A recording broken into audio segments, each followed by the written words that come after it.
ক্লাসে শেষ হ্যাঁ এই যে তোরা ইয়াটা পড়তে পড়তেই কায়দাটা পড়তে পড়তে শেষ হয়ে যাবে কায়দা লেবো কিছু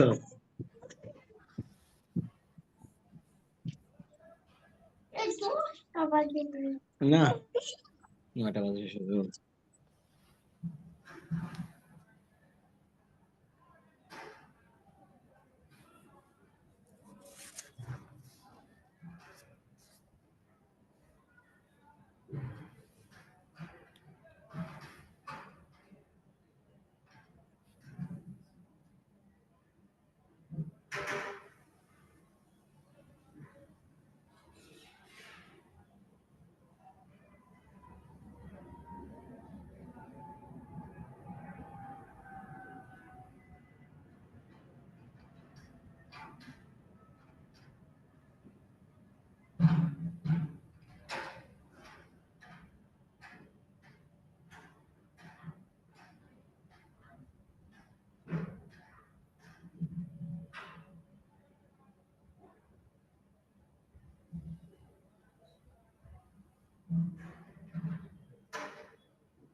নারায়ণগঞ্জের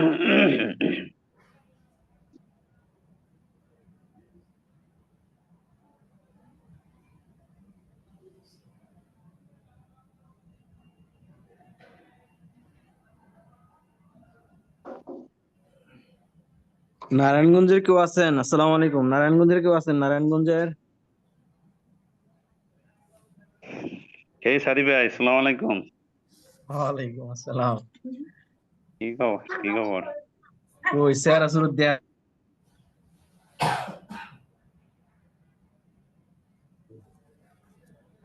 রবিউল্লাহ সাদি ভাই, ভালো আছেন?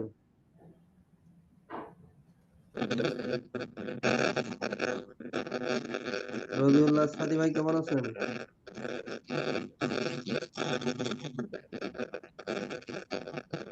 শহীদুল ইসলাম ভাই, মোহাম্মদ শহীদুল ইসলাম। ও আচ্ছা আচ্ছা ভাই, কি অবস্থা, ভালো আছেন? জি আলহামদুলিল্লাহ, কেমন আছেন? এই তো আছি আলহামদুলিল্লাহ। হ্যাঁ রবিউল্লাহ সাদি ভাই, আমি ঠিক আছে। এত অন্ধকার আমার ঘরের মধ্যে, একবারে চেহারাই তো দেখা শহীদ যাবে ইসলাম না। ভাইয়ের বাড়ি এলাকা কোন জায়গায়? ভাই আমার বাসা কুড়িগ্রাম।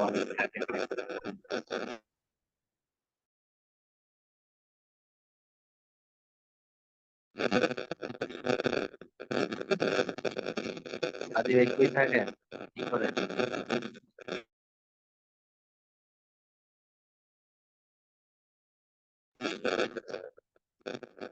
আদি ভাই কই থাকেন?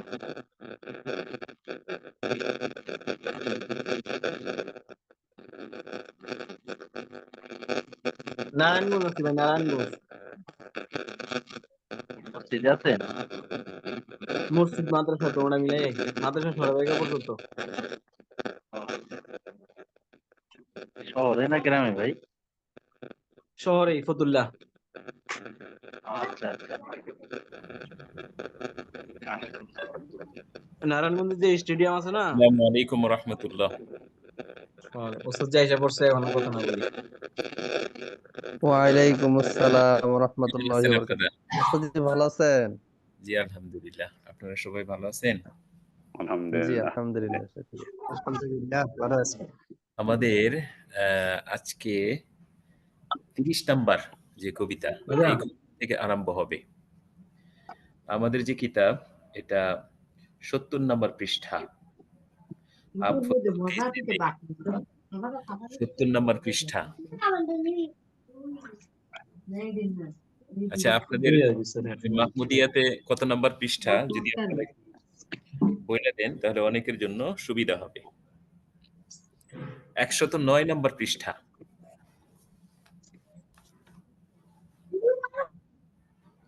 কি আমি কি ঠিক বলতেছি? 109 নম্বর পৃষ্ঠা।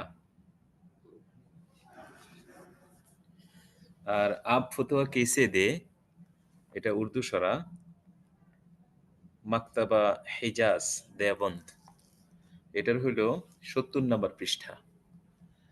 আর কবিতার সংখ্যা হইল 30 নাম্বার। ঠিক আছে?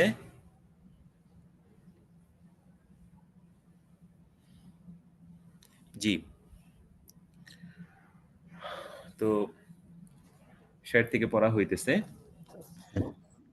ফালআন লা তারজিহা বিদ-দালিল ফালাইসা ইল্লা আল-কাউলু বিত-তাফসিল। দেখেন, এখানে আপনাদের মাহমুদিয়ার মধ্যে এবারতের মধ্যে একটু সমস্যা আছে। আপনাদের ওই মাহমুদিয়া, এটার মধ্যে আছে ফালআন লা তারজিহা ইল্লা বিদ-দলিল। জি উস্তাদ জি। আর আমি যে এবারতটা পড়লাম, আমার সামনে যে কিতাবটা আছে সেটার মধ্যে এভাবে আছে ফালআন লা তারজিহা বিদ-দলিল। তো আমি যেটা পড়লাম, ইল্লা শব্দটি নাই। হ্যাঁ, ইল্লা শব্দটি নাই। তো আমার কাছে এটাই সবচেয়ে সুন্দর মনে হয়। দেখেন যে ফালআন, সুতরাং এখন, লা তারজিহা বিদ-দলিল, দলিলের মাধ্যমে প্রাধান্য দেওয়া হবে না। ফাল আন লা তারজিহা বিদ্দালিল। সুতরাং এখন দলিলের মাধ্যমে তারজি বা প্রাধান্য দেওয়া হবে না, বা দলিলের মাধ্যমে তারজি দেওয়ার যে একটা প্রক্রিয়া ছিল এই প্রক্রিয়াটা আর এখন বাকি রয় নাই। তো ফাল আন লা তারজিহা বিদ্দালিল। আর এখন দলিলের মাধ্যমে প্রাধান্য দেওয়ার যে প্রক্রিয়াটা ছিল, যে নিয়মটা ছিল, এই নিয়মটা এখন আর বাকি রয় নেই। ফালাইসা ইল্লাল কৌল বিত্তাফসিল। তো এখন কেবলমাত্র পূর্বোক্ত ব্যাখ্যা সহ যে কথা অতিবাহিত হয়েছে সেই কথা অনুযায়ী ফতোয়া প্রদান করা হবে। তো ফালাইসা ইল্লাল কৌল বিত্তাফসিল। তো এখন কেবলমাত্র ব্যাখ্যা সহ যেই কথা অতিবাহিত হয়েছে সেই ব্যাখ্যা সহ কথা অনুযায়ী ফতোয়া প্রদান করা হবে। ব্যাখ্যাটা কি ছিল? ওই যে আগে যে বলা হয়েছে যে ইমাম আবু হানিফা রহমতুল্লাহ আলাইহির কৌল অনুযায়ী ফতোয়া, এরপরে না পাওয়া গেলে ইমাম আবু ইউসুফ রহমতুল্লাহ আলাইহি, এরপরে না পাওয়া গেলে ইমাম মোহাম্মদ, এরপরে ইমাম জুফার এবং ইবনে হাসান। তো এই যে মানে ব্যাখ্যা সহ যেই কথাটা অতিবাহিত হয়েছে, তো এখন এই ব্যাখ্যা সহ কথা অনুযায়ী ফতোয়া প্রদানের যে প্রক্রিয়া এটাই শুধু এখন বাকি রয়ে গেছে। এখন দলিলের মাধ্যমে প্রাধান্য দেওয়ার যে প্রক্রিয়া এটা আর এখন বাকি নেই। আপনাদের কাছে তর্জমাটা ক্লিয়ার? জি উস্তাদ জি, আলহামদুলিল্লাহ। তো এখানে আপনাদের মাহমুদিয়ার মধ্যে যেটা আছে যে ফাল আন লা তারজিহা ইল্লা বিদ্দালিল, এটার অর্থ হলো যে এখন কেবলমাত্র দলিলের মাধ্যমেই প্রাধান্য দেওয়া হবে, এই দলিল ছাড়া প্রাধান্য দেওয়ার কোনো সুযোগ নেই। আর আমাদের আবারত বলা হয়েছে ফাল আন লা তারজিহা বিদ্দালিল, এখন দলিলের মাধ্যমে প্রাধান্য দেওয়ার যে প্রক্রিয়া এটা আর এখন বাকি রয় নেই। আমরা যে সরা, এই সরার মধ্যেও বিষয়টা এভাবেই উল্লেখ করা হয়েছে, কারণ এই দলিলের মাধ্যমে কার দলিল বেশি শক্তিশালী সেটা যাচাই বাছাই করে সেটাকে প্রাধান্য দেওয়া, এবং কার দলিল শক্তিশালী না এটাও পর্যবেক্ষণ করে নির্ধারণ করা, এটা মুস্তাহিদ যে মুফতি তার পক্ষে সম্ভব।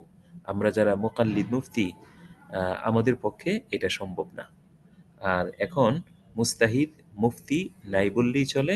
এখন আমরা যারা আমরা ওই মুকাল্লিদ মুফতি, আমরা কেবলমাত্র নাকিলে ফতোয়া, ফতোয়ার কিতাব থেকে আমরা শুধু ফতোয়া নকল করে দিই, বাস এতটুকু। তো সুতরাং এখন আর দলিলের মাধ্যমে প্রাধান্য দেওয়ার যে প্রক্রিয়া এটা আর বাকি রয় নাই।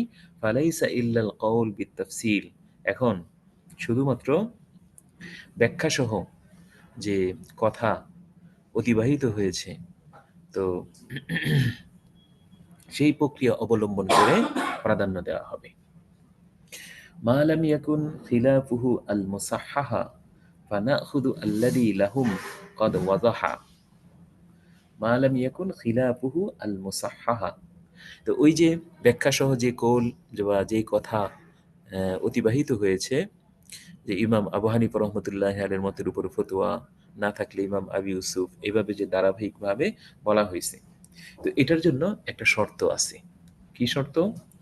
যে যতক্ষণ পর্যন্ত তাদের এই মতের বিপরীত কোনো মতকে উলামায়ে কেরাম সহি না বলে থাকেন, যতক্ষণ পর্যন্ত তাদের মতের বিপরীত কোনো মতকে অন্যান্য আসহাবে তাসহিহ যারা, আসহাবে তাখরিজ যারা, তারা যদি এই উলামায়ে কেরাম থেকে, আমাদের উলামায়ে আহনাফ থেকে যে মত প্রমাণিত, তো এর বিপরীত মতকে যদি আসহাবে তাসহিগণ তারজি দিয়া থাকেন, তাহলে সেই ক্ষেত্রে আসহাবে তারজিগণ যেই মতকে তারজি দিয়েছেন সেই মতের উপর আমল করা হবে। তো মা লাম ইয়াকুন খিলাফুহু আল মুসাহহাহা, যতক্ষণ পর্যন্ত এই ইমাম আবু হানিফা রহমতুল্লাহি আলাইহি এর কৌলের বিপরীত কৌলকে তাসহিহ করা না হবে। তো মা লাম ইয়াকুন খিলাফুহু, এই হু এটা ফিরছে ইমাম আবু হানিফা রহমতুল্লাহ আলাইহির দিকে।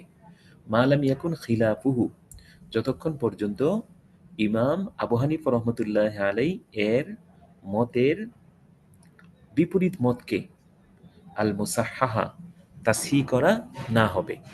অর্থাৎ ইমাম আবু হানিফা রহমতুল্লাহ আলাইহির এর বিপরীত মতকে যদি আসহাবে তাসহিহগণ তাসহিহ করে থাকেন, তাহলে সেই ক্ষেত্রে ইমাম আবু হানিফা রহমতুল্লাহ আলাইহির বিপরীত মতকেই তারজিহ দেওয়া হবে। ফানাখুযু আল্লাযী লাহুম ক্বাদ ওয়াযাহা, তো যদি এমন হয় যে ইমাম আবু হানিফা রহমতুল্লাহ আলাই এর মতের বিপরীত মতকে আসহাবে তাসহিহগণ তারজিহ দিয়েছেন, ফানাখুযু আল্লাযী,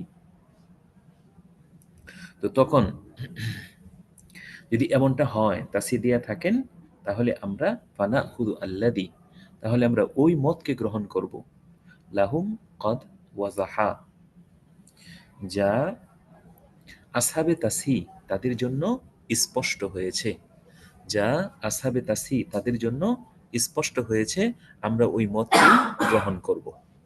তাহলে ইমাম আবু হানিফা রহমতুল্লাহ আলাই এর বিপরীত মতের উপর ফতোয়া দেওয়ার একটা সুযোগ আছে। সেই সুযোগটা হলো যে আসহাবে তাসহিহ যারা যারা কোনো মতকে বলেন যে এটা বেশি সহি, তো এই ধরনের যোগ্যতা যারা রাখেন, এই আসহাবে তাসহিহগণ ইমাম আবু হানিফা রহমতুল্লাহ আলাই এর বিপরীত মতকে যদি তাসহিহ করে থাকেন, বেশি শুদ্ধ বলে থাকেন, তাহলে সেই ক্ষেত্রে ইমাম আবু হানিফা রহমতুল্লাহ আলাইহির বিপরীত মতের উপর ফায়সালা প্রদান করা হবে। فإننا نراهم قد رجحوا مقال بعض صحبه وصححه فإننا, কারণ আমরা নারাহুম তাদেরকে দেখি, তাদেরকে মানে কাদেরকে? আসহাবে তাসহিহ যারা, তাদেরকে আমরা দেখি। কদ রাজ্জাহু, যে তারা তারজি দিয়ে থাকেন, প্রাধান্য দিয়ে থাকেন মাকালা বাজি সাহবিহি, ইমাম আবু হানিফা রহমতুল্লাহ আলাই এর কতক ছাত্রদের মতকে, মাকালা মত, বাজি সাহবিহি ইমাম আবু হানিফা রহমতুল্লাহ আলাইহির ছাত্রদের, ইমাম আবু হানিফা রহমতুল্লাহ আলাই এর কতিপয় ছাত্রদের মতকে ওনারা তারজি দিয়ে থাকেন এবং তাসহিহ করে থাকেন। তো আমরা অনেক সময় দেখতে পাই যে আসহাবে তাসহিহ তারা ইমাম আবু হানিফা রহমতুল্লাহ আলাইহির মতকেই তাসহিহ করেন এবং তারজি দেন, কিন্তু কখনো কখনো এরকমও দেখা যায় যে ইমাম আবু হানিফা রহমতুল্লাহ আলাইহির মতকে ওনারা তাসহিহ করতেছেন না বা তারজি দিতেছেন না, বরং ওনার যারা ছাত্র আছেন ওই ছাত্রদের, কতিপয় ছাত্রদের মতকে ওনারা তারজি দিতেছেন। তো ইমাম আবু হানিফা রহমতুল্লাহ আলাইহির ছাত্রদের মতকে যদি আসহাবে তাসহিহগণ তাসহিহ করে থাকেন, তাহলে সেই তাসহিহ অনুযায়ী আমাদের আমল করতে হবে। ফাইন্নানা, কেননা আমরা নারাহুম তাদেরকে দেখি, তাদেরকে মানে আসহাবে তাসহিহ যারা, তাদেরকে আমরা দেখি যে তারা কদ রাজ্জাহু, কখনো কখনো তারা তারজি দিয়ে থাকেন কাকে? মাকালা বাজি সাহবিহি, ইমাম আবু হানিফা রহমতুল্লাহ আলাইহি এর কত ছাত্রদের মতকে, ওয়াসাহহাহু, এবং তারা ওই ইমাম আবু হানিফা রহমতুল্লাহ আলাইহির ছাত্রদের মতকে তাসহিহ করে থাকেন। তো যদি এমন হয়, তাহলে সেই ক্ষেত্রে তারা যেই মতকে তাসহিহ করেছেন ওই মতের উপর ফতোয়া হবে, চাই এটা ইমাম আবু হানিফা রহমতুল্লাহ আলাইহির মত না হোক। আসহাবে তাসহিহ কারা? এটা তো ফুকাহে কেরামের ওই তবকা যে ৭টা সেখানে উল্লেখ করা আছে, আপনি একটু মেহেরবানি করে ওই ফুকাহে কেরামের যে তাবাকাত ৭টা তবকা এটা একটু দেখে নেবেন। আচ্ছা, মিন যাকা মা ক্বাদ রাজ্জাহু লিজুফার মাকালাহু ফি ১৭ মিন যাকা, এই যে কথাটা যে বলা হইল যে আসহাবে তাসহিহ তারা অনেকেই ইমাম আবু হানিফা রহমতুল্লাহ আলাই এর ছাত্রদের মতকে প্রাধান্য দিয়েছেন, এই যে কথাটা যে বলা হইল, তো মিন যাকা এর একটা উদাহরণ হইল যে মা ক্বাদ রাজ্জাহু লিজুফার, এর একটা উদাহরণ যে মা ক্বাদ রাজ্জাহু, যে আসহাবে তারজিগণ তারা তারজি দিয়েছেন, আসহাবে তাসহিহগণ তারা তারজি দিয়েছেন লিজুফার, ইমাম জুফর রহমতুল্লাহ আলাইকে, অর্থাৎ ইমাম জুফর রহমতুল্লাহ আলাই এর মতামতকে তারজি দিয়েছেন। قد رجحوا للزفر مقاله, যে আসহাবে তাসিগণ এবং জুফর রহমতুল্লাহ আলাইহির মতকে তারজি দিয়েছেন ফি সাবআতি ওয়া আশার, 17টা মাসলার ক্ষেত্রে। 17টা মাসলার ক্ষেত্রে আসহাবে তাসিগণ ইমাম জুফর রহমতুল্লাহ আলাই যেই সিদ্ধান্ত দিয়েছেন সেই সিদ্ধান্তকে ওনারা সহি বলে সাব্যস্ত করেছেন। তো এই 17টা মাসলা যদি আপনি দেখতে চান তাহলে আল্লামা বিরি উনি একটা কিতাব লিখছেন, এই কিতাবের মধ্যেও আছে, আমাদের কাছেও এই একটা ফতোয়ার কিতাব আছে, ওখানে এই 17টা মাসের উল্লেখ করা আছে। আপনারা যদি দেখতে চান তাহলে হয়তো আগামী কোনো একটা ঘন্টার মধ্যে বলা হবে। আচ্ছা, তো এখন ব্যাখ্যার জন্য আমরা একটা বিষয় ভালোভাবে খেয়াল করি যে আমাদের বর্তমান জামানার যে মুফতিয়ানে কেরাম তাদের অবস্থানটা কি। আমরা এটা সবাই জানি যে আমাদের বর্তমান জামানার যে মুফতিয়ানে কেরাম আমরা সবাই মুকাল্লিদ মুফতি, আমরা না কেলে ফতোয়া, এতটুকু। ইল্লা মাশাআল্লাহ, কিন্তু মুস্তাহিদ মুফতি এগুলো নাই বললেই চলে। তবে হ্যাঁ, নিত্য নতুন যে সকল মাসলা এখন আবির্ভাব হইতেছে বা আমাদের সামনে চলে আসতেছে, এগুলো সমাধানের জন্য বিভিন্ন দারুল ইফতার মধ্যে অনেক বিজ্ঞ বিজ্ঞ মুফতিগণ আছেন। ওনারা এই আমাদের উলামায়ে আহনাফের নির্ধারণ করা যে সকল মূলনীতি আছে এই সমস্ত মূলনীতির আলোকে ওনারা এর সমাধান দিয়ে থাকেন। তো এরকম যদি নতুন কোনো বিষয় হয় তাহলে সেই ক্ষেত্রে বিজ্ঞ উলামায়ে কেরামের বোর্ড থেকে যে সিদ্ধান্ত আসবে আমরা সেই সিদ্ধান্ত মেনে চলতে বাধ্য থাকবো। আচ্ছা, এখন আরেকটা বিষয় হইল যে এই যে কথাটা যে বলা হইল যে এখন দলিলের মাধ্যমে তারজি দেওয়ার প্রক্রিয়া এটা আর এখন চলমান না, এখন ওই যে ব্যাখ্যা সহ যে কোল যে কথা বলা হয়েছে সেটা অনুযায়ী ফতোয়া প্রদান করা হবে। তো এখন একটা কথা হইল যে আমরা তো এটা জানি যে মুফতি সাহেবের জন্য কোনো কৌল অনুযায়ী ফতোয়া দেওয়ার ক্ষেত্রে ওই কৌলের দলিল জানা এটা আবশ্যক কি না, এটা একটা গুরুত্বপূর্ণ পয়েন্ট।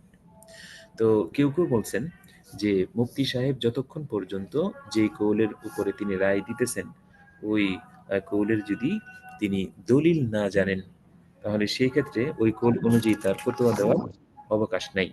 যেমন একটা আরবি ইবারত আছে এরকম যে লা ইয়াহিল্লু লি আহাদিন আন ইফতিয়া বিকাউলিনা হাত্তা ইয়ালামা মিন আইনা কুলনা।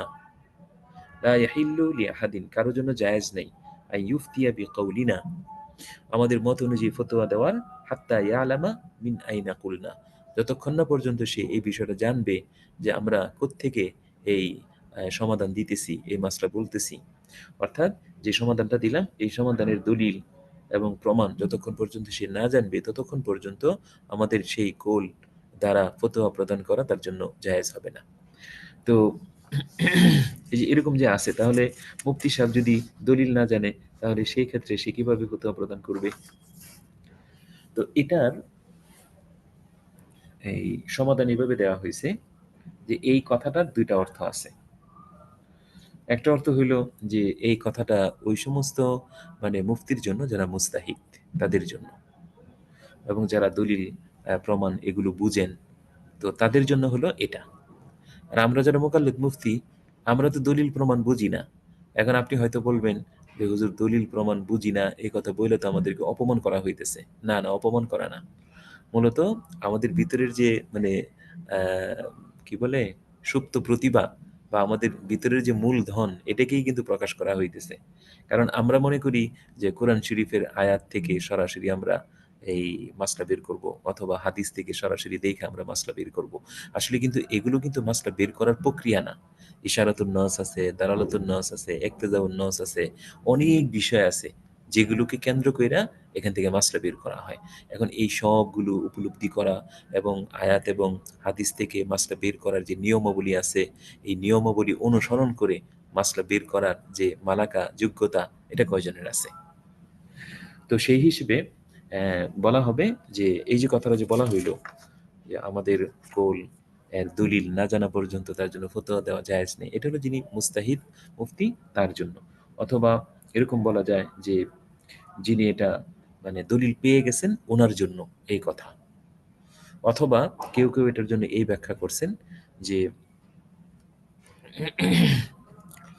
এই কোন একটা ফতোয়া যদি মানে বের হয় তাহলে সেই ক্ষেত্রে এই মাসলার যে উসুল, এই মাসলার যে মানে নিয়ম বা মূলনীতি, সেই মূলনীতি অনুযায়ী হয়েছে কিনা এটা তার উপলব্ধি করতে হবে।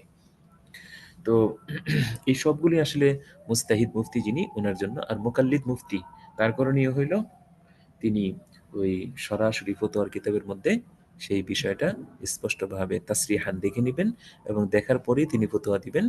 দলিলাদিল্লার মধ্যে চিন্তা ফিকির করার তার তেমন যেহেতু যোগ্যতা নেই, সুতরাং এটা তার প্রয়োজন নেই।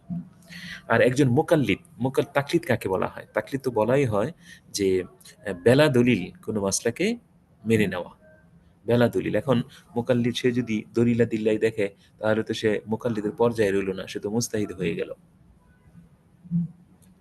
এখন একজন মানুষ ফতোয়া যে দিবেন, এই ফতোয়া দেওয়ার ক্ষেত্রে তার মধ্যে এখানে বলা হয়েছে যে এই দুইটা বিষয় তার পারদর্শী হতে হবে। একটা হইল যে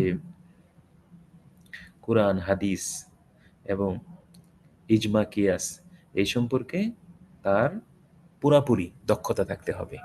কোরআন হাদিস ইজমা কিয়াস সম্পর্কে তার পুরোপুরি দক্ষতা থাকতে হবে। আরেকটা হলো ইমাম আজম রহমতুল্লাহ আলাই মানে এর যে সমস্ত আকওয়াল আছে, মতবাদ আছে, এই সমস্ত আকওয়াল এবং মতবাদ সম্পর্কে তার পরিপূর্ণ মানে জ্ঞান থাকতে হবে। তো এগুলো যদি বলা হয় তাহলে তো আমাদের মধ্যে মানে ফতোয়া দেওয়ার কোনো বিন্দু পরিমাণ যোগ্যতা নেই। কারণ কোরআন হাদিস এজমা কিয়াস সম্পর্কে পরিপূর্ণ ওয়াকেফ হাল, পরিপূর্ণ দক্ষ, আবার ইমাম আজম রহমতুল্লাহ আলের বিভিন্ন আকওয়াল এবং মতামত সম্পর্কে পরিপূর্ণ মানে আহ, মুখস্থ থাকবে তার, এই বিষয়টা আসলে মানে আকাশ কুসুম চিন্তা করার মতোই।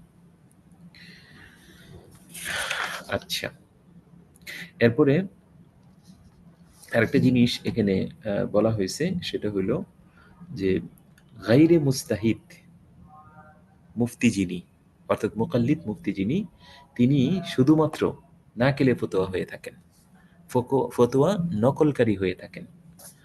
এই যে যেমন আমাদের কাছে মনে করেন যদি কোনো ফতোয়া আসে তাহলে কি আমরা ইজতেহাদ করি? কখনোই না। বরং আমরা কোনো একটা ফতোয়ার কিতাব এর শরণাপন্ন হই, ওইখানে যদি সুস্পষ্টভাবে পেয়ে যাই তাহলে মহা খুশি। আমরা মনে করি যে আমরা ফতোয়া এই আমরা বের করলাম। আমরা কি ফতোয়া বের করলাম নাকি ফতোয়া নকল করলাম?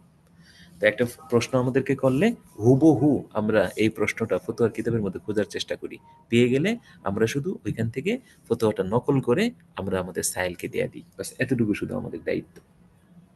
এই জন্য একটা বিষয় খেয়াল রাখবেন, এই যে আপনি ইফতা পড়তেছেন, হ্যাঁ, এই মুফতি হওয়ার বা ইফতা পড়ার অন্যতম একটা বৈশিষ্ট্য হইল যে যখন কোনো একটা মাসলা আপনাকে কেউ জিজ্ঞেস করবে, আপনি যেন অন্ততপক্ষে এটা বলে দিতে পারেন যে এই মাসলাটা এটা এই অমুক কিতাবের এত নম্বর খণ্ডের এত নম্বর পৃষ্ঠায় থাকতে পারে, আপনার এই মালাকা হয়ে যাওয়া।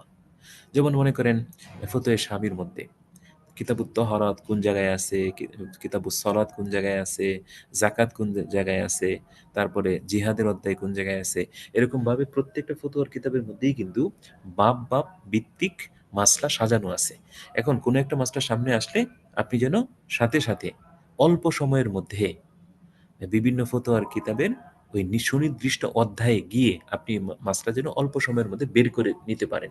এটা হলো এই যে 2 বছর 3 বছর 4 বছর ইফতা পড়ার এটা হলো একটা ফায়দা।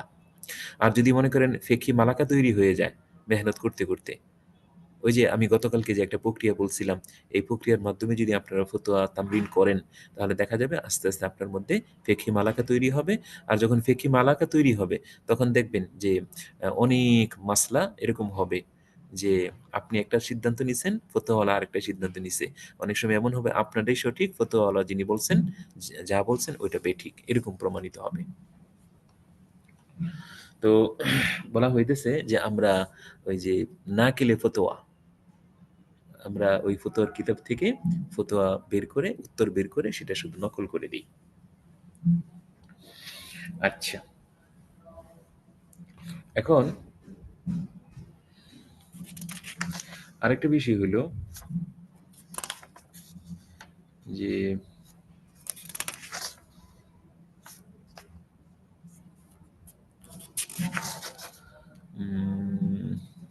আচ্ছা, এখানে অন্যদের জীবনী বলা হয়েছে এবং ইবনে নুজাইম রহমতুল্লাহ আলাই তার যে এলমি মাকাম, আল্লামা কাসিম রহমতুল্লাহ আলাই ওনার যে এলমি মাকাম, এই বিষয়গুলো এখানে উল্লেখ করা হয়েছে।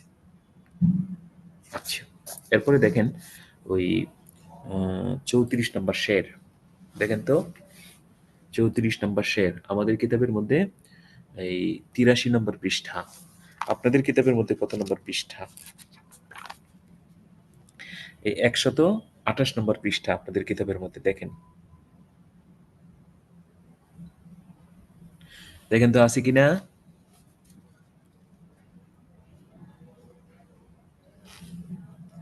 আল্লাহ, আপনারা আছেন তো? জি উস্তাদ জি। জি উস্তাদ জি। আমাদের কিতাবের মধ্যে 128 জি ওস্তাদ জি আছি। পৃষ্ঠা। 119 নাম্বার পৃষ্ঠা আমাদের জি কিতাবে ওস্তাদ জি। মাহমুদ।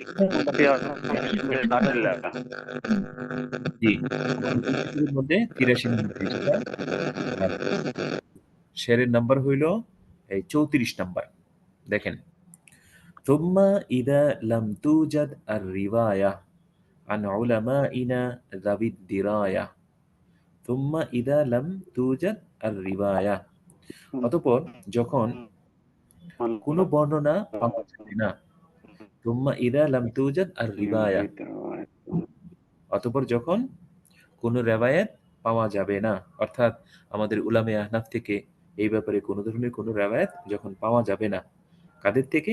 আন উলামাইনা যাবিদ দিরায়া, আমাদের অভিজ্ঞ এবং আহ, আমাদের অভিজ্ঞ এবং দূরদর্শী উলামায়ে কেরামের কাছ থেকে বা তাদের পক্ষ থেকে যখন কোনো ধরনের কোনো রেওয়ায়াত পাওয়া যাবে না। আন উলামাইনা যাবিদ দিরায়া, যারা অভিজ্ঞ, দক্ষ, তো এমন আমাদের উলামায়ে কেরাম থেকে যখন কোনো ধরনের কোনো বর্ণনা পাওয়া যাবে না।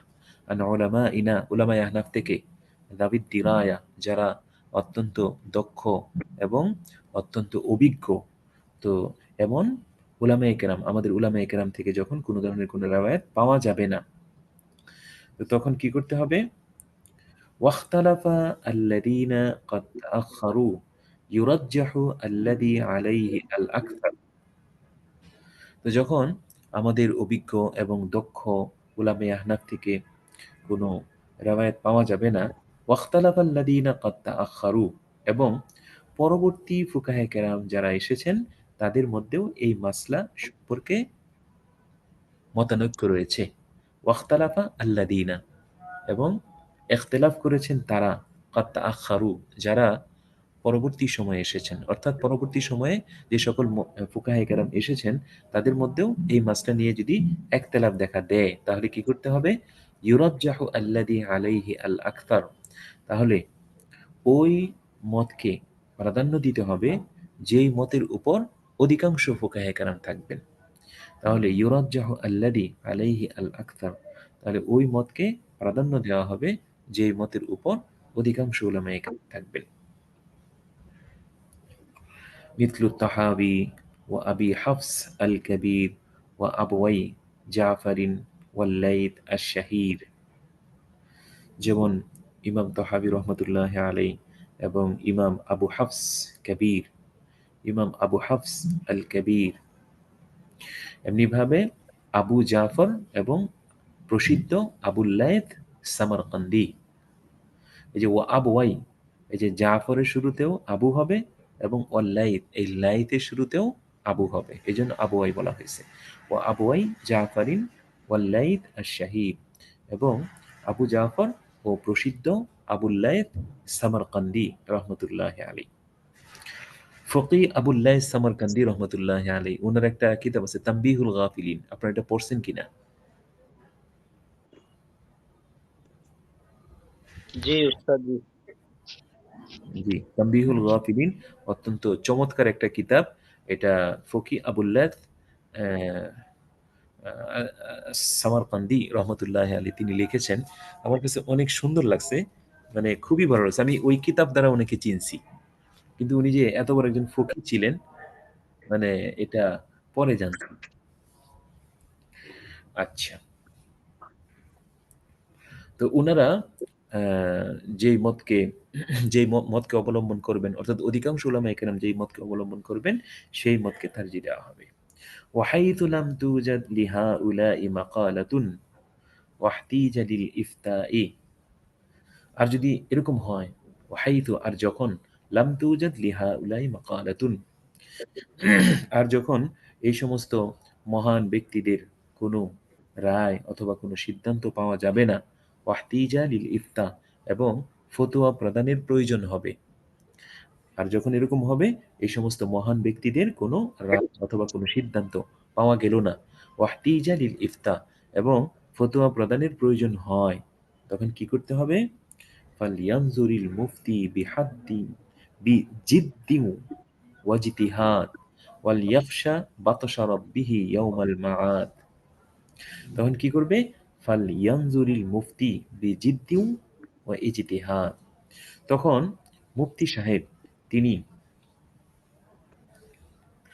এই পরিপূর্ণ চেষ্টা এবং প্রাণান্তকর প্রচেষ্টা, পরিপূর্ণ চেষ্টা এবং প্রাণান্তকর প্রচেষ্টা এর মাধ্যমে তিনি পরিপূর্ণভাবে চিন্তা ফিকির করবেন।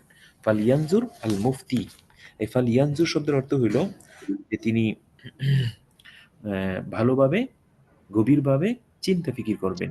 বিজিদ্দিউ ওয়া ইজতিহাদ অর্থ হইল যে এই আহ, প্রচণ্ড সর্বোচ্চ চেষ্টা এবং প্রাণান্তকর প্রচেষ্টা ইত্যাদি এর মাধ্যমে তিনি গভীরভাবে লক্ষ্য করবেন। কি লক্ষ্য করবেন? এই যে এই ব্যাপারে উলামায়ে কেরামের মতামত লক্ষ্য করবেন, কোনো করিনা টরিনা ইত্যাদি পাওয়া যায় কিনা। আর কি করবেন? ওয়াল ইয়াখশা বাতশা রাব্বিহি ইয়াউমাল মাআদ। আর এই ব্যাপারে ফতোয়া প্রদানের ক্ষেত্রে তিনি কিয়ামত দিবসে তার আপন রবের পাকড়াওকে ভয় করবেন। ওয়াল ইয়াখশা এবং তিনি ভয় করবেন কিয়ামত দিবস। ইয়াউমাল মাআদ মানে কিয়ামত দিবস। ওয়াল ইয়াখশা তিনি ভয় করবেন বাতশা রব্বিহি আপন রবের পাকড়াওকে, ইয়াউমাল মিআদ কিয়ামতের দিবসে। কিয়ামতের দিবসে আপন রবের পাকড়াওকে তিনি ভয় করবেন। তাহলে একটা হইলো ফালিয়ানজুরিল মুফতি, মুফতি সাহেব চিন্তা ভাবনা করবেন, গবেষণা করবেন, বিজিদ্দি ওয়া ইজতিহাদ সর্বোচ্চ চেষ্টার মাধ্যমে এবং প্রাণান্তকর প্রচেষ্টার মাধ্যমে তিনি গভীরভাবে আহ মোতালা করবেন, গভীরভাবে চিন্তা ফিকির করবেন। তো ফালাইসা ইয়াজসুরু আলাল আহকাম সিওয়া শাকিয়্যিন খাসিরিল মারাম। ফালাইসা ইয়াজসুরু দুঃসাহসিকতা দেখায় না। ফালাইসা ইয়াজসুরু আলাল আহকাম, তো বিধিবিধান বর্ণনার ক্ষেত্রে দুঃসাহসিকতার পরিচয় দেয় না। সিওয়া শাকিয়্যিন হতভাগা ছাড়া, খাসিরিল মারাম এবং যে নাকি ক্ষতিগ্রস্ত ক্ষতিগ্রস্ত এবং হতভাগা ও ব্যর্থ ব্যক্তি ব্যতীত শরীয়তের বিধিবিধান বলার ক্ষেত্রে দুঃসাহসিকতা দেখায় না। ফালাইসা ইয়াজসুরু দুঃসাহসিকতা দেখায় না আলাল আহকাম শরীয়তের বিধিবিধান বলার ক্ষেত্রে। শরীয়তের বিধিবিধান বলার ক্ষেত্রে দুঃসাহসিকতা দেখায় না সিওয়া শাকিয়িন হতভাগা ছাড়া। তারপরে খাসিরিল মারাম এবং যে অদূরদর্শী অথবা যিনি ব্যর্থ বা যিনি ক্ষতিগ্রস্ত এমন ব্যক্তি ছাড়া শরীয়তের বিধিবিধান বলার ক্ষেত্রে কেউ দুঃসাহসিকতার পরিচয় দেয় না। অর্থাৎ এরূপ ক্ষেত্রে যদি কোনো কিছু না পাওয়া যায়, তাহলে সেই ক্ষেত্রে মুফতি সাহেব সর্বোচ্চ চেষ্টা করবেন এবং প্রাণান্তকর প্রচেষ্টার মাধ্যমে সঠিকটা বের করার চেষ্টা করে তারপরে মুস্তাফতিকে ফতোয়া প্রদান করবেন। তো এই ক্ষেত্রে তিনি যেন কখনোই নিজের স্বার্থ অথবা কুপ্রবৃত্তির বশবর্তী হয়ে কোনো ধরনের সিদ্ধান্ত না নেন। এই জন্য বলা হয়েছে যে তিনি কেয়ামত দিবসে আপন রবের পাকড়াওকে তিনি অবশ্যই ভয় করবেন। আচ্ছা, তো এখানে একটা বিষয় যে মুতাকাদ্দিমিন থেকে যদি কোনো ধরনের কোনো বর্ণনা না পাওয়া যায়, মুতাকাদ্দিমিন থেকে কোনো যদি বর্ণনা না পাওয়া যায় এবং এই মুতাআখিরিনের মধ্যে যদি ইখতিলাফ পাওয়া যায় তাহলে কি করা হবে? এখানে বলা হয়েছে যে এখানে অধিকাংশ উলামায়ে কেরাম যেই মতকে গ্রহণ করেছেন সেই মতকে গ্রহণ করতে হবে। অর্থাৎ অধিকাংশ উলামায়ে কেরাম যেই মতের পক্ষে আছেন সেই মতকে গ্রহণ করতে হবে। যেমন আবু হাফস কাবীর, আবু জাফর হিন্দ ওয়ানি, আবুল্লাহ সামারকান্দি, ইমাম তাহাবী। তো এই সমস্ত উলামায়ে কেরাম যাদের যেই মতের উপর এতেমাদ করেছেন সেই মতকে গ্রহণ করা হবে। আচ্ছা, আরেকটা বিষয় হলো যে মুতাআখিরিন উলামায়ে কেরাম, তো তাদের মধ্যে এই ব্যাপারে যদি কোনো কৌল না থাকে তাহলে সেই ক্ষেত্রে মুফতি সাহেব কি করবে? তাহলে সেই ক্ষেত্রে মুফতি সাহেবের দায়িত্ব হইল তিনি অত্যন্ত মানে চেষ্টা প্রচেষ্টার মাধ্যমে সঠিকটা বের করার চেষ্টা করবেন। তিনি আহ, আন্দাজ করে কোনো কথা বলবেন না, বরং আল্লাহ রবুল আলমিন যে তাকে এই দায়িত্ব দিয়েছেন, আল্লাহ রবুল আলমিনকে হাজির নাজির জেনে তখন তিনি সর্বোচ্চ চেষ্টা ব্যয় করে তিনি সঠিকটা বের করে ফতোয়া দেওয়ার চেষ্টা করবেন। আচ্ছা, আরেকটা বিষয় আপনাদেরকে বলি যে ফতোয়া প্রদানের ক্ষেত্রে সুস্পষ্ট হাওয়ালা থাকা আবশ্যক। এই যে এই কথাগুলো কিন্তু ভালোভাবে আপনি মনে রাখবেন। ফতোয়া প্রদানের ক্ষেত্রে সুস্পষ্ট হাওয়ালা পাওয়া যাওয়া এটা অত্যন্ত জরুরি। কারণ আপনি বলবেন হুজুর এটার মতো আরেকটা মাসলা আছে, ওই মাসলার উপরে আপনি কিয়াস করে ফতোয়া দেয়া দিবেন, না না, এটা আপনার জন্য জায়েজ নেই। বরং কোনো একটা বিষয়ে ফতোয়া প্রদান করার ক্ষেত্রে এই ব্যাপারে সুস্পষ্ট কোনো মুফতি অথবা কোনো ফকিহ কোনো সমাধান দিছেন কিনা এই বিষয়টা আপনার খেয়াল করতে হবে। যদি সুস্পষ্ট সমাধান আপনি পান তখন আপনি ফতোয়া দিবেন, এর আগে আপনি ফতোয়া দিতে পারবেন না। আপনি এটা মনে করবেন না যে আমি তো ইফতা পইরা এখন আমি তো ফকিহুল নফস হয়ে গেছি, ফকিহুল আসর হয়ে গেছি, সুতরাং আমি এখন যা বলবো এটাই ফতোয়া হয়ে যাবে। না, বিষয়টা এরকম না। বরং আপনি যেহেতু প্রথম বৎসর বা দ্বিতীয় বৎসর, তো যেভাবেই হোক আপনার সব সময় সুস্পষ্ট হাওয়ালা দেখে তারপরে আপনার ফতোয়া দিতে হবে। এই বিষয়টা আপনার নিশ্চিত করতে হবে। আরেকটা হলো, অনেক সময় আমরা এটা মনে করি যে হুজুর সুস্পষ্ট দলিল তো পাওয়া যাইতেছে না, তো একটা উসুল পাওয়া যাইতেছে, এটা সামনে আসবে। তো যতক্ষণ পর্যন্ত আপনি স্পষ্ট জুজিয়া না পাবেন ততক্ষণ পর্যন্ত আপনি ফতোয়া দিতে পারবেন না। বরং আপনি আপনার সংশ্লিষ্ট উস্তাদের সঙ্গে পরামর্শ করবেন, পরামর্শ কইরা ওনার পরামর্শ মোতাবেক আপনি কিতাব খুঁজবেন। কিতাব খুঁজা যেভাবেই হোক আপনার ওই যে জুজি যে মাসলা, এই জুজি মাস্টার জুজি হাওয়ালা আপনার পেতে হবে। পেয়ে তারপরে আপনি ফতোয়া লিখবেন, এর আগে আপনার ফতোয়া লেখা যাবে না। আচ্ছা, আরেকটা বিষয় হলো যে নজির অথবা মিসালের মাধ্যমে ফতোয়া দেওয়া যাবে না। যেমন আপনি বলবেন হুজুর আমি তো জুজি মাসলা হুবহু সেটা পাইনি, কিন্তু এই মাসলাটার মতো আর একটা মাসলা পাইছি, ওটার উপর কিয়াস করতেছি, এটাও ঠিক না। বরং নজির এবং মিসালের মাধ্যমে ফতোয়া দেওয়ার কোনো সুযোগ নেই। এমনিভাবে ফাওয়ায়ে কাওয়ায়েদে কুল্লিয়া, কাওয়ায়েদে কুল্লিয়া যেটা আছে এটার মাধ্যমেও এই ফতোয়া দেওয়ার কোনো সুযোগ নেই। কারণ কাওয়ায়েদে কুল্লিয়া এগুলো কোনো কায়দাই কুল্লিয়া না, সব আকসারিয়া।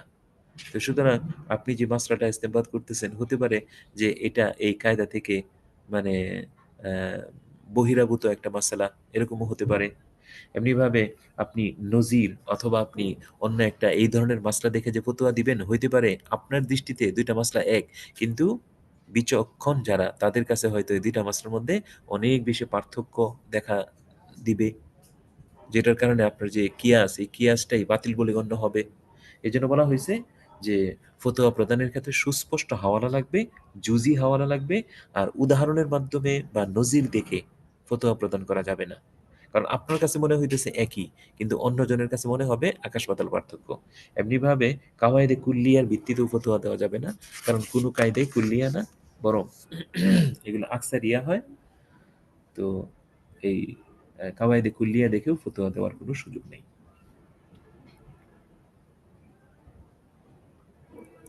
তবে এখানে একটা বিষয় বলা হয়েছে, নজির সে ফতোয়া দেনা কাহা জায়েজ হ্যাঁ। নজির এবং মিসাল এর মাধ্যমে কোন সময় ফতোয়া দেওয়া জায়েজ হবে? যদি মনে করেন এমন হয় যে মাসলাটা এটা উরুফ নির্ভর, মাসলাটা উরুফ নির্ভর, উরুফ পরিবর্তন হওয়ার কারণে মাসলার হুকুমও ভিন্নতা চলে আসছে, এবং এই ধরনের কোনো মাসলা একটা সামনে আসছে যে উরুফের কারণে পরিবর্তন হয়ে গেছে। তো আপনার মাসলাটাও যদি উরুফ নির্ভর হয়, তাহলে সেই ক্ষেত্রে আপনি কোরআন এবং হাদিসের, ইজমা এবং কিয়াসের যে সমস্ত দলিলাদিল্লা আছে এগুলোকে সামনে রেখে এই দলিলাদিল্লার আলোকে আপনি একটা সমাধান দিতে পারবেন। তো তখন নজিরের মাধ্যমে ফতোয়া দেওয়া জায়েজ আছে, কিন্তু সাধারণ অবস্থায় নজিরের মাধ্যমে ফতোয়া দেওয়ার কোনো সুযোগ নেই। আচ্ছা, এরপরে দেখেন 40 নম্বর যে শের, এখানে অত্যন্ত গুরুত্বপূর্ণ কয়েকটা বিষয় উল্লেখ করা হবে। দেখেন তো আপনাদের কিতাবে আছে কিনা। আমাদের কিতাবে 86 নম্বর পৃষ্ঠা, আর আপনাদের কিতাবে হবে 134 নম্বর পৃষ্ঠা। দেখেন,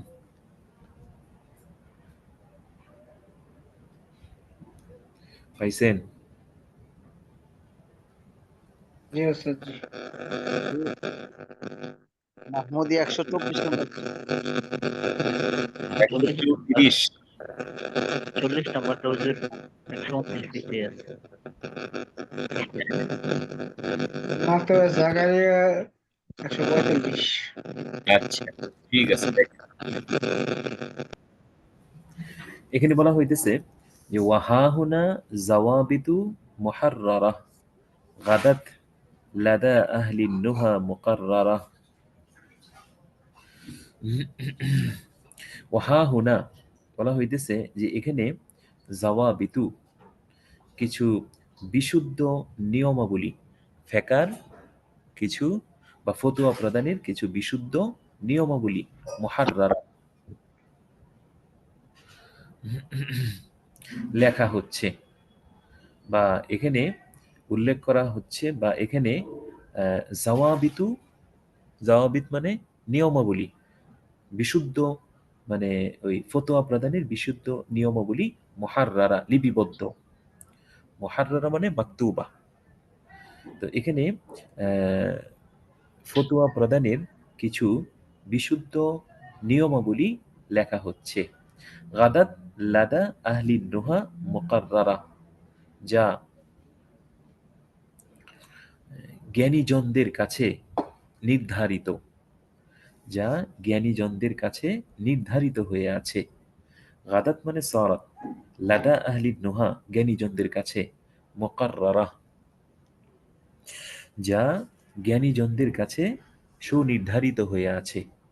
ওয়াহাহুনা জাওয়াবিতু মুহাররারা, এখানে ওই ফতোয়া প্রদান করার কিছু বিশুদ্ধ নিয়মাবলী মুহাররারা লিপিবদ্ধ হয়েছে। গাদাত লাদা আহলি নুহা মুকাররারা, যা জ্ঞানীজনদের কাছে সুনির্ধারিত হয়ে আছে। কি?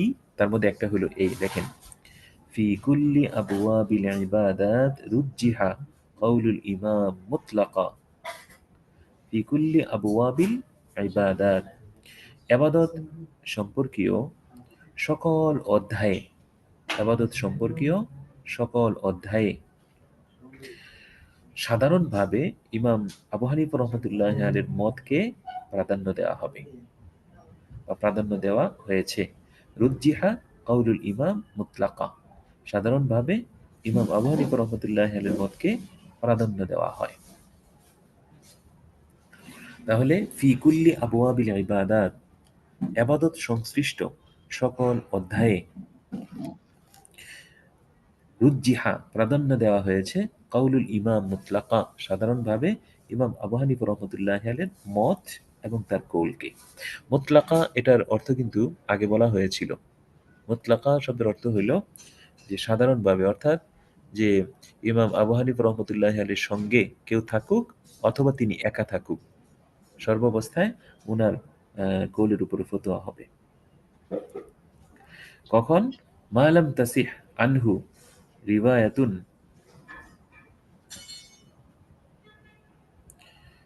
পরে আছে বিহা। আব্দুল হক ভাই ওস্তাদজি, ওই যে উনি হোয়াইট বোর্ড অন করছেন, ডিস্টার্ব হইতেছে। জি, এক ছাত্র ভাই উনি ওই যে বোর্ড অন করছেন জুম অ্যাপে, উনি না সরালে আমরা এখান থেকে সরাতে পারতেছি। ও আচ্ছা আচ্ছা, এটা কে কেমনে জানি করে, আমি তো জানি না। জি জি জি, এখন হয়েছে। জি হয়েছে। আচ্ছা, জি। তো এই যে এখানে বলা হইতেছে মালাম তাসিহ আনহু রিওয়ায়াতুন বিহা আল গায়রু আখাদ। তো মালাম তাসিহ এটা তো আগেরটার সাথে সম্পর্কিত। মালাম তাসিহ আনহু রিওয়ায়াতুন বিহা আল গায়রু আখাদ মিথলু তায়াম্মুমিন লিমান তামরান নাবাদ। তো দেখেন এটার অর্থ হইল যে মালাম তাসিহ যতক্ষণ পর্যন্ত প্রমাণিত না হবে, যতক্ষণ পর্যন্ত প্রমাণিত না হবে। মালাম তাসিহ মানে যতক্ষণ পর্যন্ত প্রমাণিত না হবে কি? আনহু রিবায়াতুন, ইমাম আবু হানিফা থেকে এমন কোনো বর্ণনা, যতক্ষণ পর্যন্ত ইমাম আবু হানিফা রহমতুল্লাহ আলী থেকে এমন কোনো বর্ণনা প্রমাণিত না হবে বিহা আল গাইরু আখাদ, যেই বর্ণনাকে ইমাম আবু হানিফা রহমতুল্লাহ আলী ব্যতীত অন্যান্য ইমামগণ গ্রহণ করেছেন।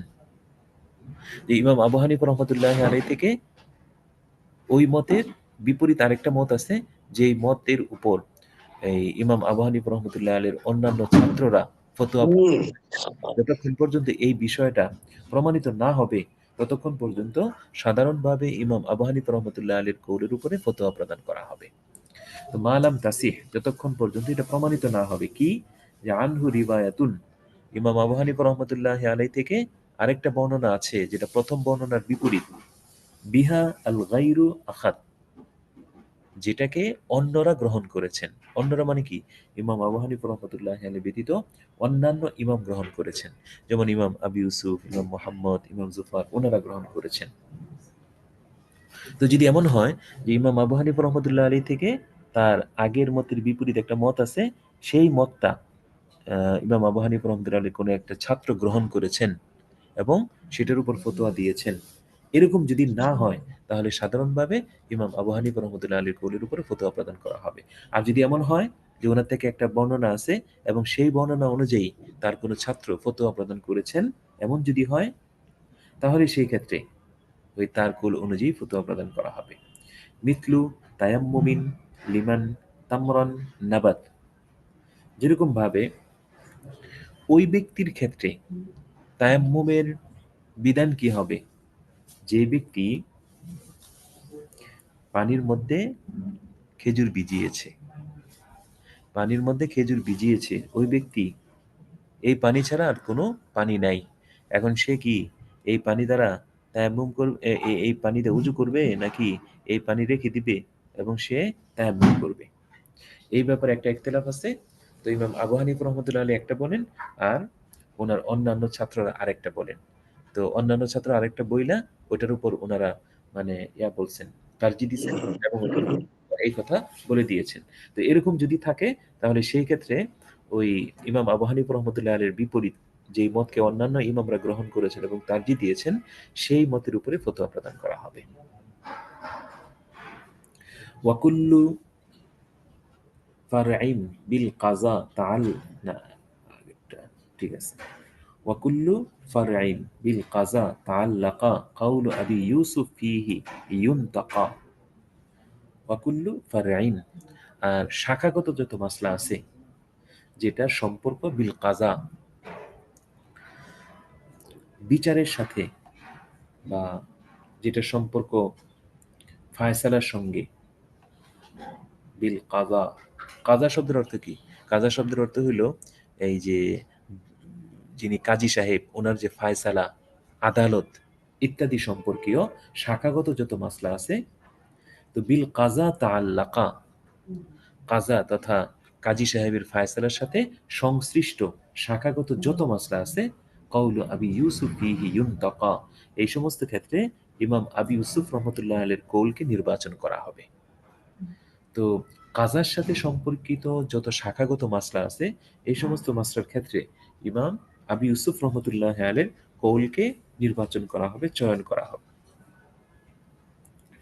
وفي مسائل ذوي الأرحام قد أفتوا بما يقوله محمد, আর জাবিল আরহাম দের সাথে সংশ্লিষ্ট যত মাসলা আসলে এই সমস্ত মাসলার ক্ষেত্রে ফুকাহে কেরাম ইমাম মোহাম্মদ রহমতুল্লাহ আলাইহি এর মত অনুযায়ী ফতোয়া দিয়েছেন। তাহলে এখানে দেখেন যে ওয়াফি মাসাইলি দাবিল আরহাম সম্পর্কিত যত মাসলা আছে এই সকল মাসলার ক্ষেত্রে কাদ আফতাও ফুকাহে কেরাম ফতোয়া প্রদান করেছেন বিমা ইয়াকুলুহু মুহাম্মদ, ইমাম মোহাম্মদ রহমতুল্লাহ আলাইহি যেমনটি বলেছেন তার কথা অনুযায়ী ফতোয়া দিয়েছেন। এটা তো আমরা আগেও পড়েছি, ফতোয়া সাহেবের মধ্যেও কিন্তু এটা আমরা পড়েছি। আচ্ছা, আরেকটা দেখেন, ওয়ারাজ্জাহু ইস্তিহসানাহুম আলাল কিয়াস ইল্লা মাসাইলা ওয়া মা ফিহা ইলতিবাস। ওয়ারাজ্জাহু ইস্তিহসানাহুম আলাল কিয়াস ইল্লা মাসাইলা ওয়া মা ফিহা ইলতিবাস। ওয়ারাজ্জাহু, এটাও একটা মূলনীতি যে ফুকাহে কেরাম কিয়াসের উপর ইস্তিহসানকে তারজিহ দিয়া থাকেন। কিয়াস একটা হইলো মনে করেন সাধারণ কিয়াস, আরেকটা হইলো ইস্তেহসান মানে সূক্ষ্ম কিয়াস। তো যখন একটা মাসলার ক্ষেত্রে কিয়াস আর সূক্ষ্ম কিয়াস একসাথে পাওয়া যায় তখন ইস্তেহসানের উপরে ফতোয়া প্রদান করা হয়, কিয়াসের উপরে না। ওয়ারাজ্জাহু ইস্তিহসানাহুম আলাল কিয়াস, আর ফুকাহে কেরাম তাদের ইস্তেহসানকে কিয়াসের উপরে প্রাধান্য দিয়া থাকেন। তাহলে এটাও একটা মূলনীতি যে কিয়াসের উপরে ইস্তেহসানের প্রাধান্য হয়ে থাকে এবং ইস্তেহসানকে ওনারা প্রাধান্য দিয়ে থাকেন। ইল্লা মাসাইলা, তবে কিছু মাসলা আছে যেগুলোর ক্ষেত্রে উলামায়ে কেরাম ইস্তেহসানের উপরে কিয়াসকে প্রাধান্য দিয়ে থাকেন। ওমা ফিহা ইলতিবাস, আর এই কথার মধ্যে কোনো সন্দেহ নাই, এই কথার মধ্যে কোনো শক বা কোনো সন্দেহ নাই। ওয়াজাহিরুল মারবি লাইসা ইউদালু আনহু ইলা খিলাফিহি ইদ ইউনকাল। ওয়াজাহিরুল মারবি লাইসা ইউদাল আনহু ইলা খিলাফিহি ইদ ইউনকাল। তো ওয়াজাহিরুল মারবি আরেকটা নিয়ম হইল যে জাহির রিবায়া তথা ওই যে 6টা কিতাব, এই 6টা কিতাবের মধ্যে কোনো মাসলা যদি থাকে লাইসা ইউদালু আনহু, তাহলে ওই কিতাবের মাসলা থেকে বিমুখ হওয়া যাবে না, ওই কিতাবের মাসলা থেকে মুখ ফিরানো যাবে না, ইলা খিলাফিহি, তার বিপরীত যে রায় ওই বিপরীত রায়ের দিকে। তাহলে জাহিরুর রিবায়া এর মধ্যে যদি কোনো মাসলা থাকে তাহলে সেখান থেকে তার বিপরীত মাসলার দিকে মুখ করা যাবে না। অর্থাৎ জাহিরুর রিবায়ার মধ্যে যে মতটা আছে সেটার উপরে আমল করতে হবে, তার বিপরীত যে কৌল অর্থাৎ অন্যান্য কিতাবে যদি তার বিপরীত কোনো কৌল থাকে তাহলে সেটার উপর আমল করা হবে না। ইদ ইউনকালু, যখন নকল করা হবে, যখন ওই তার বিপরীত কোনো মত অন্য কোনো কিতাবে যখন নকল করা হবে তখন ওইটার উপরে আমল হবে না, বরং জাহিরি রিবায়ার মধ্যে যেটা আছে সেটার উপরে আমল হবে। তো লা ইয়ানবাগি আল উদুল আন দিরায়া ইদা আতা বিওয়াফকিহা রিবায়া। এখন আরেকটা কথা বলা হইতেছে যে লা ইয়ানবাগি আল উদুল আন দিরায়া, যে কিয়াস থেকে বিমুখ হওয়ার কোনো সুযোগ নেই, কিয়াস থেকে বিমুখ হওয়ার কোনো সুযোগ নেই। ইদা আতা বিওয়াফকিহা রিবায়া, যদি সেই কিয়াস অনুযায়ী কোনো বর্ণনা পাওয়া যায়। কিয়াস থেকে বিমুখ হওয়ার কোনো সুযোগ নেই যদি এই কিয়াস অনুযায়ী কোনো বর্ণনা পাওয়া যায়। যেমন মনে করেন দুইটা বর্ণনা, একটা জায়েজের পক্ষে আর একটা না জায়েজের পক্ষে, এখন দেখতে হবে যে কিয়াস কি বলে। তো কিয়াস অনুযায়ী যেই বর্ণনাটা হবে সেই বর্ণনাকে প্রাধান্য দেওয়া হবে ওই বর্ণনার উপরে যেটা কিয়াস সম্মত না। তো লা ইয়ানবাগি আল উদুল আন দিরায়া, কিয়াস থেকে বিমুখ হওয়ার কোনো সুযোগ নেই। ইদা আতা বিওয়াফকিহা রিবায়া, যদি সেই কিয়াসের মানে অনুযায়ী, কিয়াস অনুযায়ী কোনো রেওয়ায়াত পাওয়া যায়। আচ্ছা, আরেকটা মত দেখেন, অনেক গুরুত্বপূর্ণ। ওয়া কুল্লু কাউলিন জাআ ইয়ানফি আল কুফরা আন মুসলিমিন ওয়ালাউ যায়ীফান আহরা। এখন যে কথাটা বলা হইতেছে, যে মনে করেন প্রত্যেক ওই উক্তি, অকুল্ল কাউলিন প্রত্যেক ওই কথা, যা ইয়ানফি আল কুফরা আন মুসলিমিন, যা একজন মুসলমানের উপর থেকে কুফুরিকে নফি করে, কুফুরিকে নাকচ করে দেয়।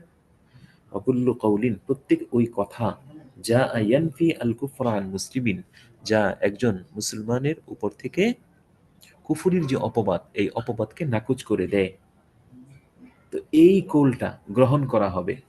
ওয়ালাউ যায়ীফান, যদিও নাকি এই কৌলটা দুর্বল হয়, আহরা, এই মতটা গ্রহণ করাটাই সবচেয়ে বেশি মানে উপযুক্ত, ওইটাই সবচেয়ে বেশি গ্রহণযোগ্য। আহরা মানে সবচেয়ে বেশি গ্রহণযোগ্য। তাহলে কি বলা হইতেছে, যে কোনো একজন মুসলিমের ব্যাপারে দুই ধরনের কৌল আছে। যে এক ইমামের কৌল যদি গ্রহণ করা হয়, তাহলে সেই ক্ষেত্রে এই ব্যক্তিকে কাফের বলা হয়, কাফের বলা লাজিম আসে।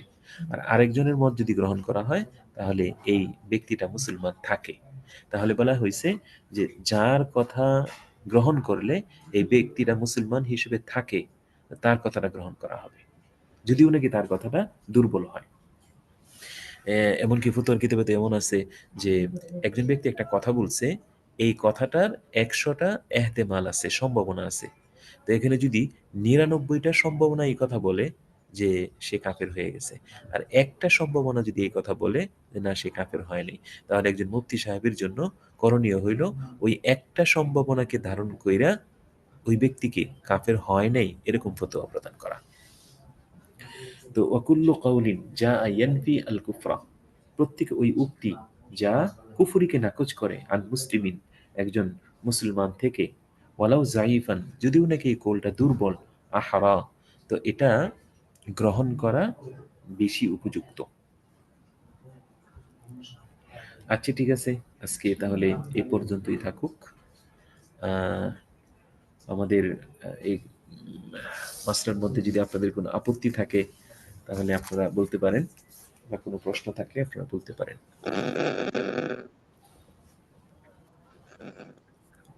উস্তাদজি, জি, ইস্তিহসান, ইস্তিহসান আসলে এটা একটু যদি আরেকটু ব্যাখ্যা করতেন মানে একটু ভালো হইতো। আচ্ছা, কিয়াস তো আমরা বুঝি, জি উস্তাদজি। অনুমান করা। কিয়াস মানে অনুমান করা, অর্থাৎ কিয়াসের জন্য কিছু নিয়মাবলী আছে। তো একটা হইলো মানে বাহ্যিক ভাবে অনুমান করা, আরেকটা হইলো সূক্ষ্মভাবে অনুমান করা। অর্থাৎ যে যেই বিষয়টা সবাই উপলব্ধি করতে পারে, যেই বিষয়টা সবার দৃষ্টিগোচর হয়, ওই বিষয়ের উপর ভিত্তি করে যদি মানে কিয়াস করা হয়, তাহলে এটাকে বলা হয় কিয়াস। আর যদি এমন কোনো বিষয়ের উপরে ভিত্তি করে কিয়াস করা হয় যেটা সবাই উপলব্ধি করতে পারে না, এটা অনেক দূরদর্শিতার মানে প্রয়োজন হয়, অনেক সূক্ষ্ম জ্ঞানের প্রয়োজন হয়। তো এমন বিষয়ের উপরে যদি ভিত্তি করে কিয়াস করা হয়, তাহলে ওইটাকে ইস্তেহসান বলা হয়। আর একটা মাসলার ক্ষেত্রে যখন ইস্তেহসান এবং কিয়াস উভয়টা যখন পাওয়া যাবে, তখন উলামায়ে কেরাম ওই ইস্তেহসানের উপর পাওয়াটাকে মানে উসুল হিসেবে গ্রহণ করেছে।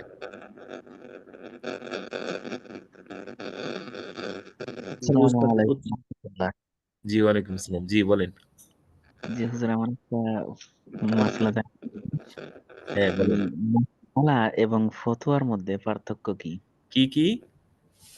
মাসআলা এবং ফতোয়ার মধ্যে পার্থক্য কি? মাসলা এবং ফতোয়া। জি হুজুর। মাসলা যেটা মনে করেন, এটা আপনি আহ মানে যেটা বিগত হয়ে গেছে ওইটার সাথেও সম্পর্কিত হইতে পারে, অথবা ভবিষ্যতে যেটা এখনো পর্যন্ত সংগঠন হয় নাই বা এটা এখনো পর্যন্ত ঘটে নাই, এমন বিষয়ও হতে পারে। কিন্তু ফতোয়া এমন বিষয়ের সাথে সংশ্লিষ্ট যেটা এই সায়েলের সওয়ালের সাথে সম্পৃক্ত এবং বর্তমান প্রেক্ষাপটের সাথে সম্পৃক্ত। এরকম বিষয়ের সাথে সম্পৃক্ত যেটা, এটাকে ফতোয়া বলা হয়। হুজুর, বিষয়টা যদি এমনই হয় তাহলে অনেকেই তো অনেক মাওলানা সাহেবদের কথা বলে হুজুর এই মাসালাটা চাই বা এই হুম। মাসালাটা জানতে চাই। ওরা তো এই পার্থক্য হয়তো বুঝে না, এই জন্য হয়তো এরকম বলে। মাসলা এই যে যেমন বেহেশতে জেরের মধ্যে অনেক মাসলা আছে, ঠিক না? জি হুজুর। এই মাসলাগুলো কিন্তু অনেক আগের লেখা, এগুলো বিগত বিষয়কে কেন্দ্র কইরা ভবিষ্যতে অনেক বিষয়, এমন বিষয় আছে যেগুলো মনে করেন এখনো পর্যন্ত উজুদি হয়নি, এদের অস্তিত্বই হয়নি, এরকম বিষয় আছে। আর ফতোয়া কিন্তু মানে ওই কাল্পনিক বিষয়ের উপরে হয় না। এমনিভাবে যেগুলো এখনো পর্যন্ত অস্তিত্বে আসে না, ওই বিষয়গুলোর উপরে ভিত্তি করে হয় না। ফতোয়া হয় যেটা সংশ্লিষ্ট বিষয়, অর্থাৎ যেটা ঘটেছে এবং সায়েলের সাথে সম্পর্কিত এমন বিষয়ের সাথে মানে সংশ্লিষ্ট বিষয়কে কেন্দ্র করে ফতোয়া হয়ে থাকে। এই জি হুজুর, শুকর। এরা মানে আসসালামু আলাইকুম। এই যে ভালো করে ওই যে কি যেন জাল দিয়ে পুইরে তারপরে হ্যাঁ, দুইটা নিয়ে আসি। জি বলেন। আসসালামু আলাইকুম। ওয়ালাইকুম সালাম। উস্তাদ জি, জি রদ্দুল মুহতার আর ফতোয়া স্বামী মানে এই দুইটা কি একই নাকি? দুই জি কিতাবের যে জি জি একই। রদ্দুল মুহতার, জি রদ্দুল মুহতার আর ফতোয়া স্বামী একই। উস্তাদ জি, আরেকটা মানে একটু মাসালা একজন জিজ্ঞাসা করেছে, তো আমি এটা মানে একটু, জি বলেন। সেটা হচ্ছে একজন অপরাধী আসামি এমন অপরাধ করছে যার কারণে আইনি ভাবে তাকে মানে ফাঁসির হুকুম দিয়েছে। এখন ফাঁসির হুকুম দেওয়ার পরে তার 2 দিন বা 3 দিন পরে ফাঁসি হবে, কিন্তু 3 দিনের আগে যে দিন হয়ে মানে ফাঁসির হুকুম দিয়েছে সেই দিনে যদি সে তওবা করে, এখন তার এই অবস্থায় কি তওবা কবুল হবে? জি আমাদের উলামে আহনাফের মত হইল যে কোনো অপরাধের কারণে যদি সে শাস্তি পায়, হ্যাঁ, কোনো অপরাধের কারণে যদি কোনো শাস্তি প্রয়োগ করা হয় তার উপরে এবং এর কারণে তার মৃত্যু হয়ে যায়, তাহলে তার গুনাহ মাফ হবে কিনা। তো এটার জন্য শর্ত হইল যে এই শাস্তির আগে তার তওবা করতে হবে। তো শাস্তির আগে যদি সে তওবা করে তাহলে তার তওবা কবুল হবে। হাদিসের মধ্যে তো আসছে যে গারগারা শুরু হওয়ার আগে যদি সে তওবা করে তখন তার তওবা কবুল হবে। তো ফাঁসির উস্তাদ জি, হুকুম একটা ঠিক আছে। আয়াত আছে, জি, ওয়ালাইসাতিত তাওবাতু লিল্লাযিনা ইয়ামালুনা সাইয়্যাত। এখানে তো আল্লাহ তাআলা বলছে যে তাদের তওবা কবুল হয় না যারা তওবা করার পর গুনাহ করতেই থাকে এবং যখন মৃত্যুর সম্মুখীন হয় তখন তারা কি তওবা করে, তো তখন এই তাদের মৃত্যুর সম্মুখীন হওয়ার অর্থ হলো গারগারা উপস্থিত হয়ে যাওয়া, বুঝছেন? যে এখানে তো ওই যখন দেখা যাচ্ছে যে ফাঁসির অর্ডার হয়ে গেছে, এখন তার মৃত্যু নিশ্চিত। না, না, মৃত্যু নিশ্চিত না। শুনেন, এটা অনেক সময় এরকম হয় যে উচ্চ আদালতে অথবা ওই যে যিনি মানে রাষ্ট্রপ্রধান থাকেন উনার কাছে ক্ষমা ভিক্ষা চাওয়া, জীবন ভিক্ষা চাওয়া এরকম একটা সুযোগ থাকে। হ্যাঁ? জি তো জি এজন্য এটা একেবারে সুনিশ্চিত না। তারপরে হাদিসের মধ্যে তো গড়গড়ার কথা আছে। জি সুতরাং ওই অবস্থা সৃষ্টি হওয়ার আগ পর্যন্ত সে তওবা করলে তওবা কবুল হবে। জি জাযাকাল্লাহ।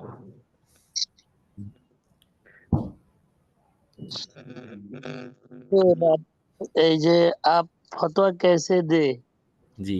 এই কিতাবের 90 নম্বর পৃষ্ঠায় কেয়াস 11 যায় অথবা 22 যায় কেয়াসকে প্রাধান্য দিয়েছে। তো এই কথাটা আমি কোন কিতাবে দেখি? এটা আপনি কোন কিতাবে পাবেন? আপনি এটা এই যে হেদায়া শরীফ যদি পড়েন না, হেদায়া শরীফের মধ্যে এটা বিস্তারিতভাবে পাবেন।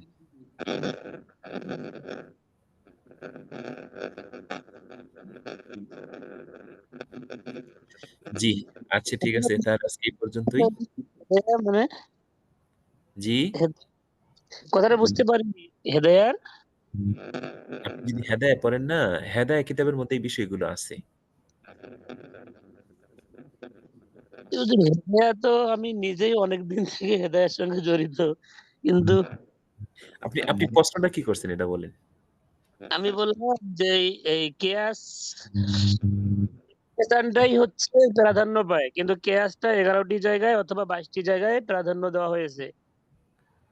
জি। যেটা আপনার 90 নম্বর পৃষ্ঠার মধ্যে কথাটা আছে এই জি যে ইস্তেহসান को कियास पर तरजीह हासिल है তা আমি জি করছি যে কিয়াস যে 11টি জায়গায় প্রাধান্য পেয়েছে অথবা 22টি জায়গায় মতান্তর রেওয়াজ আসছে এখানে আল্লামা নাজিম রহমতুল্লাহ আলাইহ যে এই মানে এই 11টি কোন কিতাবে পাওয়া যাবে না বলতেছে আর কি এখন। ও এটা বলতেছেন জি আচ্ছা ঠিক আছে আমি এটা কালকে যখন বলবো তখন ইনশাল্লাহ এটা ক্লিয়ার করব